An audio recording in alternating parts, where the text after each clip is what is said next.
Assalamu alaikum brother and sister. Today I will going to talk about car bumper sensor failure.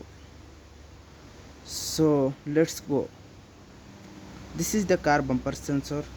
Symptom of a failure car bumper sensor include a continuous beep even when who obstruct in present, a lack of ring when a obstruct in nearby, or inconsistent or false alarm.